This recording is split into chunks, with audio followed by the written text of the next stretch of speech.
Hello everyone, welcome to our Chinese culture class. Today I choose a topic about the wine in China. When I say wine, maybe you will think it makes of the grape. But in present-day Mandarin, we translate wine into 酒.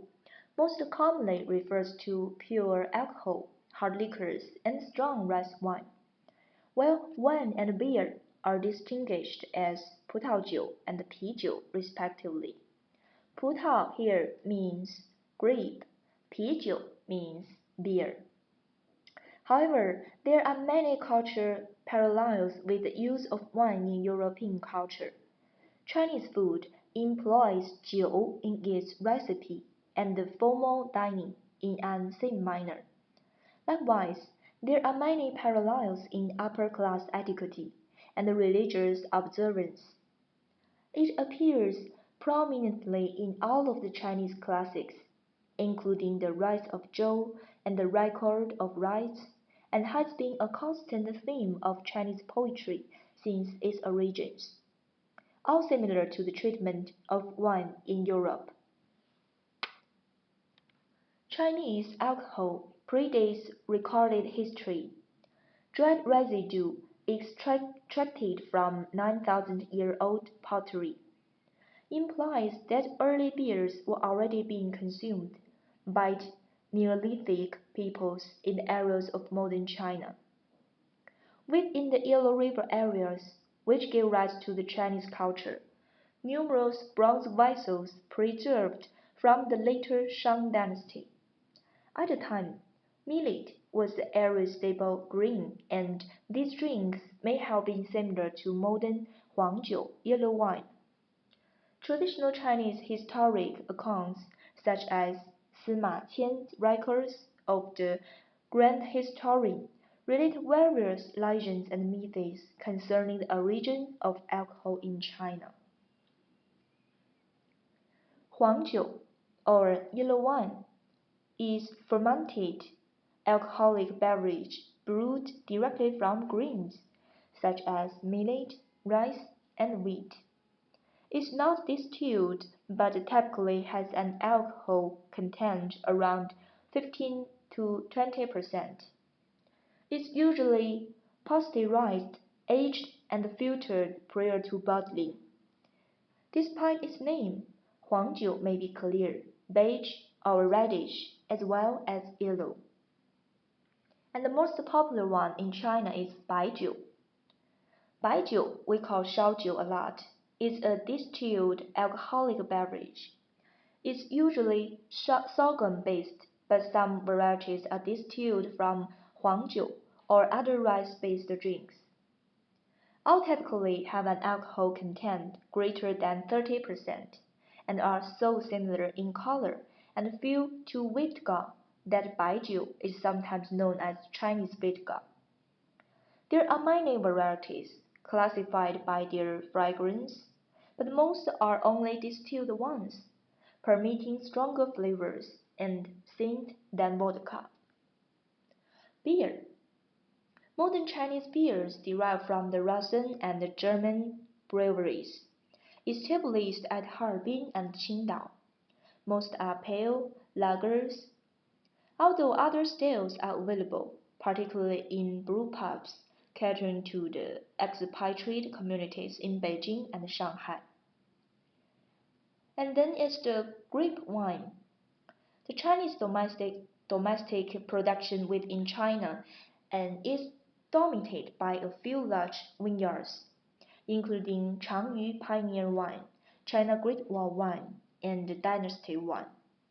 Yantai alone holds over 140 barrels and produces 40% of the country's wine. Traditional Uyghur wine from Xinjiang. Its production requires crushing the grapes by hand, then straining them through silk, and boiling the juice with an equal volume of water, as well as added sugar.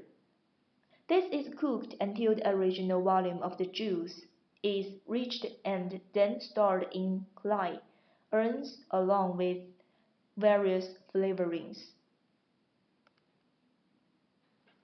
Wine needed all time, especially in China. When the Spring Festival, the relatives get together, the friends to gathering. When the special minorities like this one, they always drink wine to men. When the wedding ceremony, and even some people passed away, and we will hold a ceremony, we need to drink wine. And from the northeast and the Mongolian, they love wine a lot. Chinese alcoholic beverages have a long history, both as a part of diet and the ceremonies, as well as being a part of the productive activities of many households and commercial establishments. When you want to do business, you must first to learn how to drink in China. And these are the Chinese famous wine. This one is the most famous Mao Tai, and this one is the Yanjing beer. We have Qingdao beer, Harbin beer, and Yanjing beer. The prestige brand with China is the Mao Tai, produced in the southern city Mao Tai in Guizhou. More common brands include Wuliangye, this is Wuliangye, and the varieties of Erguotou, this is the common one, Erguotou. Mao Tai, a distilled Chinese liquor made in the town of Mao Tai in China's Guizhou province.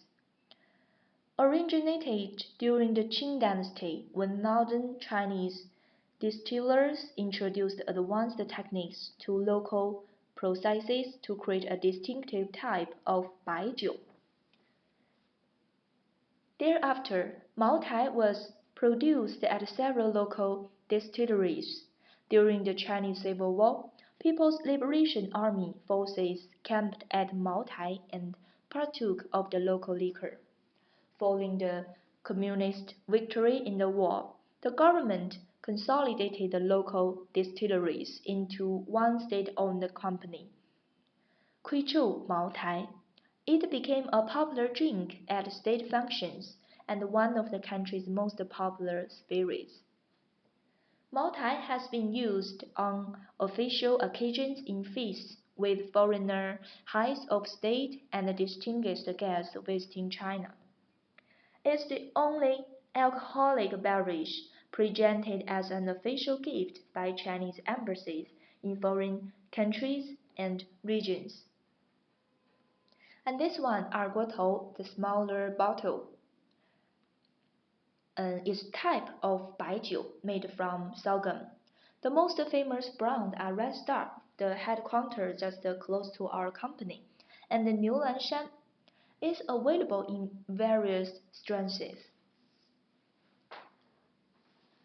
And now, look at these pictures. Do you know who are they? The first one is the poet Li Bai. Li Bai, also known as Li Bo, was a Chinese poet, a genius and a romantic figure who took traditional poetic forms to new heights. Around 1,000 poems attributed to him are extant. His poem has been collected into the most important Tang Dynasty poetry, Apology, compiled in 753 by Yin Fan. The poems were models for celebrating the pleasures of friendship, the depth of nature, solitude, and the joys of drinking wine. Among the most famous are Walking from Drunkenness on a Spring Day, The Hard Road to Shu, and The Quiet Night Thought, which still appear in school texts in China. And the second person is Du Kang, the man who firstly created the wine.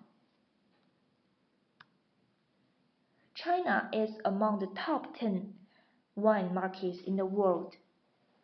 According to a study, China was the world's fifth largest consumer of wine, both domestic and imported.